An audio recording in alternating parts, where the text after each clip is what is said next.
Hi, it was so great to see so many at the meeting, Olmsted County Extension Master Gardener meeting for the month of June. If you attended, thank you. If you didn't, there's some highlights in here you want to check out. Even if you did attend, I did mention I was going to throw a few more tidbits of information in this presentation. So take your time and pause it if you need to read some of the material for this video. Thank you. We started out with a very interesting presentation by Dr. Brent Bauer of the Mayo Clinic. His talk, as you see, was on herbs and botanicals and their role in healthcare today.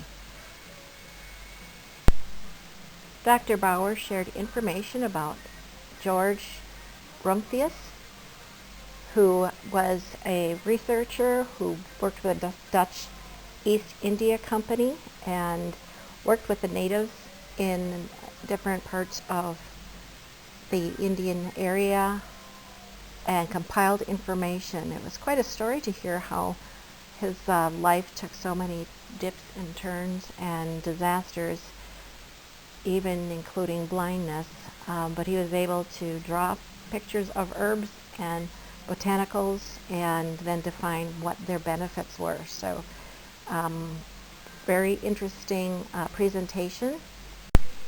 Rumphius lived from 1627 to 1702. Here's some basic information about Rumphius, or Rumpf is his actual name, but Dr. Bauer let us know that a lot of people from that old Dutch era would Latinize their name for status. So Rumphius is how you might find him if you'd like to do some more research on his role in identifying herbal medicinals. So he's known for this book, Ambonzi's Herbal. It's divided into 12 books and has many illustrations. Something worth considering. Take a while to read through it, but it's great work that he did that's made a huge difference in understanding herbal medicine. Luckily, thanks to Beekman, who Dr. Bauer and other contemporaries from Mayo Clinic had gotten to know before he passed away, was able to translate the Old Dutch. Not many people knew how to translate Old Dutch, so it's the volumes sat untranslated for years and years, and all 7 of the volumes were translated by Beekman, and thus were able to utilize that information. So very cool. Our project preview for the night was Ask an Expert. Jenny McAllister was not able to attend due to some issues with sick kids. But we did learn about the program, and here's some information. It's basically being available to listen to a voicemail and work on finding the answer to the questions through resources that are offered. And it's a fun way to expand your knowledge on areas that you may otherwise not have thought about or hadn't pursued.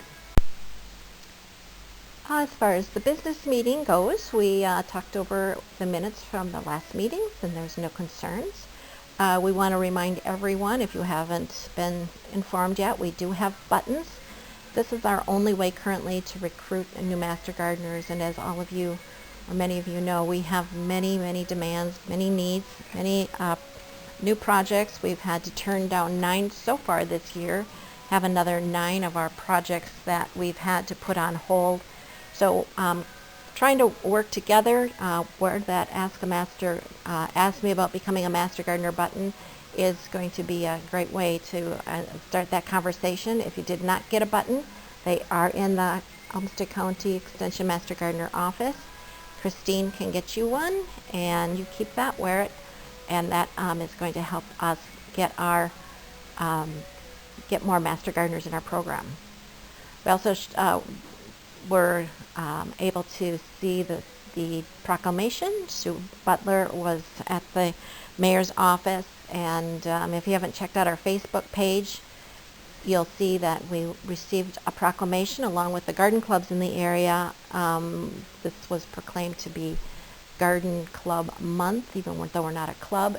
We were also honored, and there is a display that we can later, right now I think Rochester Flower and Garden Club has materials displayed in the display case at the city, at City Hall, but we'll have a chance to do that as well.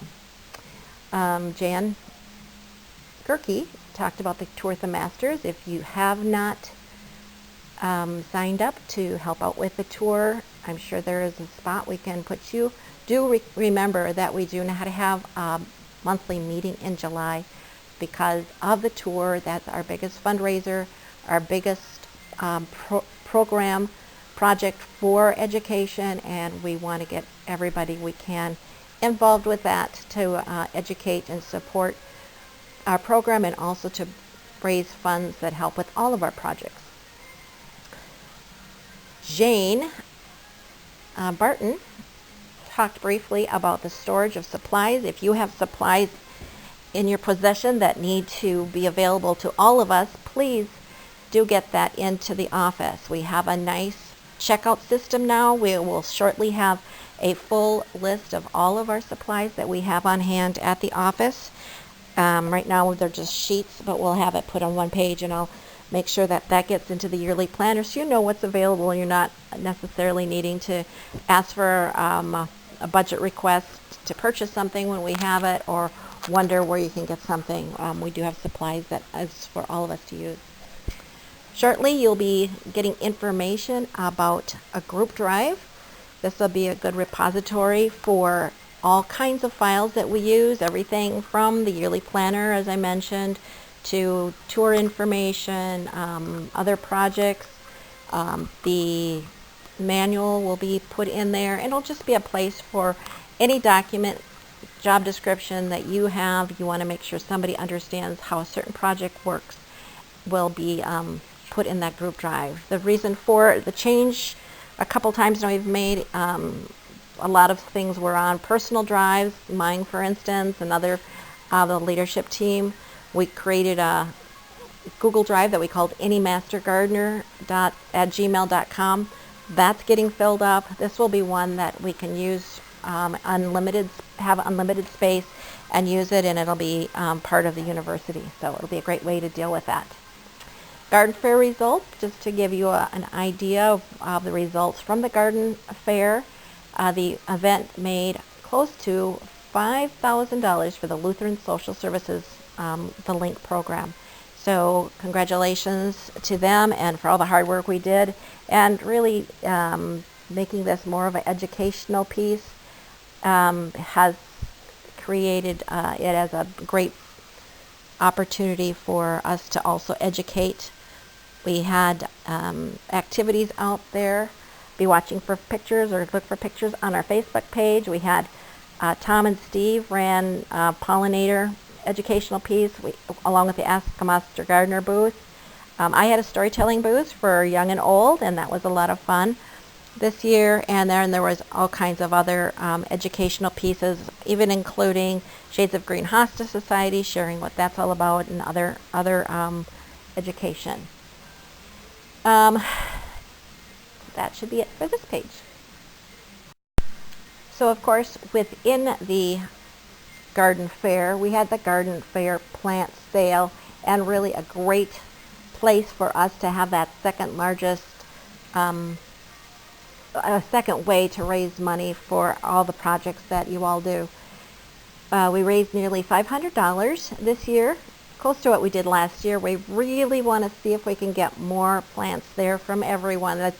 People were just eating it up. They were telling what kind of conditions they have, and asking what different plants do. We had house plants, and we sure could do a lot better. And if we would, all determine to dig and provide 7 to 10 plants from our gardens, that should really give us some great plants to sale, great options for our visitors. And we are super thrilled to keep our prices low, so we won't be raising those at any great degree, but keeping them low so people experiment and try out new things in their garden that they hadn't tried. It's, again, that piece of education. List of all those who helped out, of course. So thanks to all of you for what you provided, one way or another, organizing or any other way that you were part of this wonderful opportunity on this beautiful day. A special thank you to Renee for coordinating the entire garden fair and all those elements, and then getting us what we needed to make our storytelling, our plant sale, our educational piece, Ask a Master Gardener, all a success. So as I mentioned, we do need more plants. This was earlier in the morning, I think around 10 o'clock. These were all the plants that were left, and we had a good selection earlier, but do think about next year what you can dig up, what you can divide as far as house plants, what you can share at the garden fair plant sale. Here's a picture, the blower picture of the activity, kids activity, and Ask a Master Gardener booth. There's our Ask a Master Gardener banner. If you haven't seen it or used it, you need to use it. It's just a checkout item. We are looking at also finding a tablecloth, whether at the upcoming Master Gardener statewide convention, or have one made so that we can advertise and promote what we do with our logo on that. Now, do know that Angie shared information on the plant sales, and she's the coordinator for it, but she also wanted to remind everyone to submit your project updates. There'll be more information coming at the end of this presentation, reminding you, or sharing actually the status of the strategic planning group, and your data, your information, your numbers, your stories and photos are very important to our progress in getting our Master Gardener coordinator hopefully funded for next year. So do get your project updates in, whatever your project is. Again, if you're speaking, that goes under the Speakers Bureau category. Otherwise, take a look at the different categories, and you'll surely find a spot to put your information. If you have questions, of course, you can contact Angie. I'll make sure her email address is available in the cover information, or the information on the email that includes this video link. As I mentioned, the strategic planning information is something I wanted to address, and here is the slide right now. Mary Lanier, Sue Butler, and I, along with Jane Barton, got together and worked up some details for this next part of our four-part commission committee meeting for the extension part of the Olmsted County Commissioners. We broke down some items. I'm not going to read through all of this, but do let you know that we presented some really pertinent information, and it is provided to you in an additional link, so you may have opened it already, but it's the information we shared on the 17th in the evening to one of the commissioners, and then to the extension group. I do want to let you know at this point that we did have a vote at the meeting.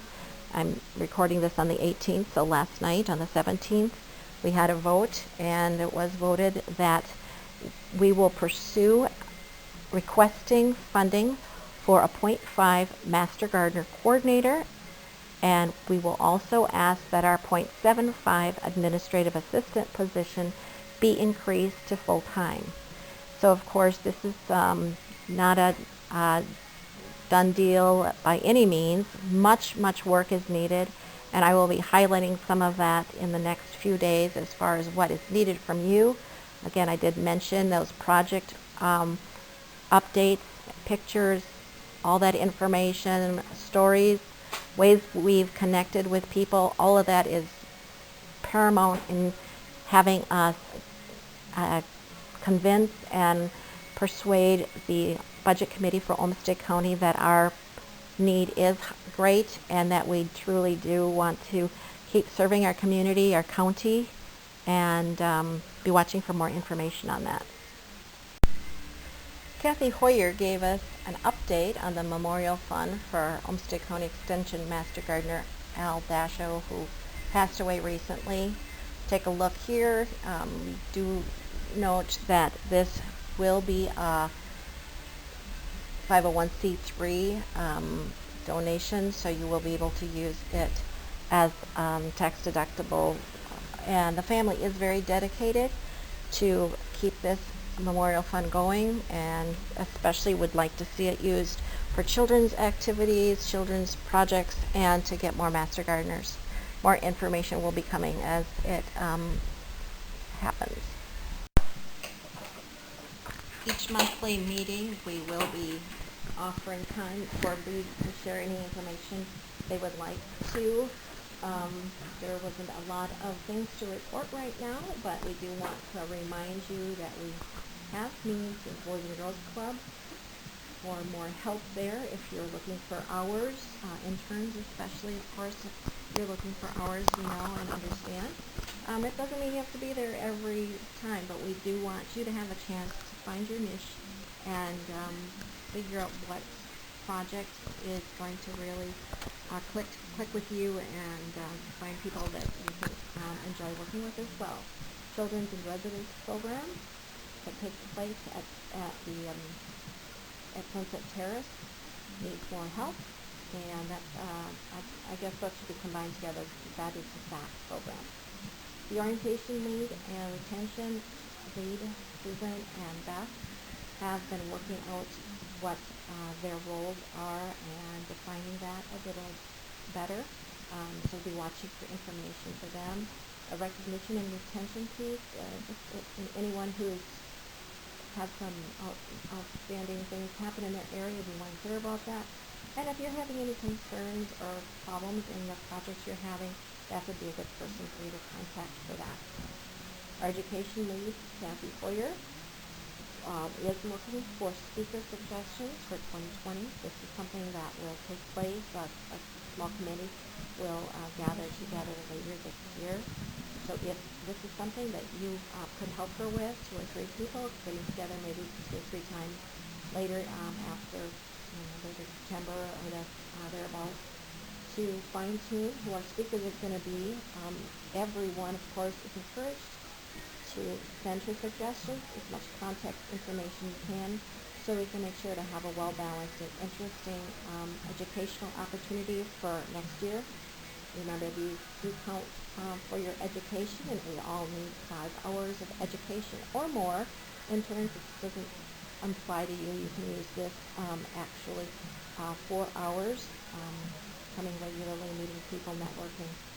For your work hours, the rest of us, let's get our 5 hours in and network a little bit as well, and connect with people that like minds are other master gardeners in the county.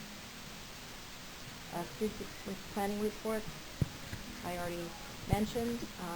If you have not sent in your progress reports, please again do that. We will need that not only for the end of the year, but we will use that in promoting our need for a master gardener coordinator this fall.